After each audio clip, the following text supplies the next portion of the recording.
નમસ્કાર ખેડૂત મિત્રો, ખેડૂત પ્રયાસ ચેનલમાં આપનું સ્વાગત છે। આજે તારીખ 31 મે 2023 સાંજના મહત્વના હવામાન સમાચાર ચેનલમાં નવા આવો તો સબસ્ક્રાઇબ કરી લેજો। રાજ્યના કેટલાક જિલ્લાઓ માટે આગામી 24 કલાક ભારે વરસાદની આગાહી। રાજ્યમાં છેલ્લા 2 દિવસથી વાતાવરણમાં પલટો આવ્યો છે અને રાજ્યના કેટલાક વિસ્તારોમાં વરસાદ વરસી રહ્યો છે, ત્યારે હવામાન વિભાગ દ્વારા ફરી એકવાર વરસાદને લઈને આગાહી કરવામાં આવી છે। હવામાન વિભાગે આગામી 24 કલાક માટે વરસાદની શક્યતા વ્યક્ત કરી છે।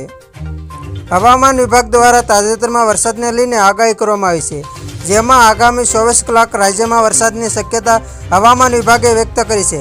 હવામાન વિભાગે ખાસ કરીને સૌરાષ્ટ્ર કચ્છમાં સામાન્ય વરસાદ પડવાની શક્યતા વ્યક્ત કરી છે। વરસાદની આગાહીની સાથે હવામાન વિભાગે ગરમીને લઈને પણ આગાહી કરી છે, જેમાં હવામાન વિભાગ દ્વારા અમદાવાદ શહેરમાં 1 અને 4 જૂને ગરમીનું યલો એલર્ટ આપવામાં આવ્યું છે। હવામાન વિભાગના જણાવ્યા મુજબ રાજ્યના તાપમાનમાં 1 થી 2 ડિગ્રીનો વધારો થઈ શકે છે અને 24 કલાક દરમિયાન તાપમાનમાં 40 ડિગ્રી આસપાસ રહી શકે છે। હવામાન વિભાગના જણાવ્યા મુજબ ઉત્તર પશ્ચિમ રાજસ્થાન અને તેને અડીને આવેલા વિસ્તારોમાં સાયક્લોનિક સર્ક્યુલેશન સિસ્ટમ સર્જાઈ છે, તેમજ ઉત્તરી પ્રદેશમાં ટ્રફ સર્જાયું છે અને સાથે પાકિસ્તાન નજીક એક વેસ્ટર્ન ડિસ્ટર્બન્સ સર્જાયું છે। આ 3 સિસ્ટમને કારણે રાજ્યમાં વરસાદ વરસી રહ્યો છે।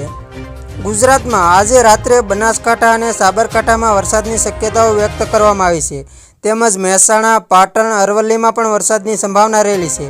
આ સિવાય તમામ ભાગોમાં હવામાન સૂકું રહેવાની શક્યતાઓ છે।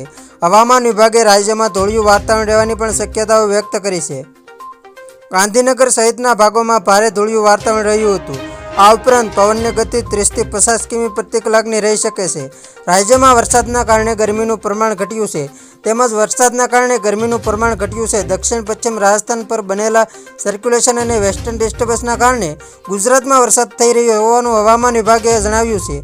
તો ખેડૂત મિત્રો, આ હતા સાંજના મહત્વના હવામાન સમાચાર। ફરી વખત મળીશું નવી અપડેટ સાથે।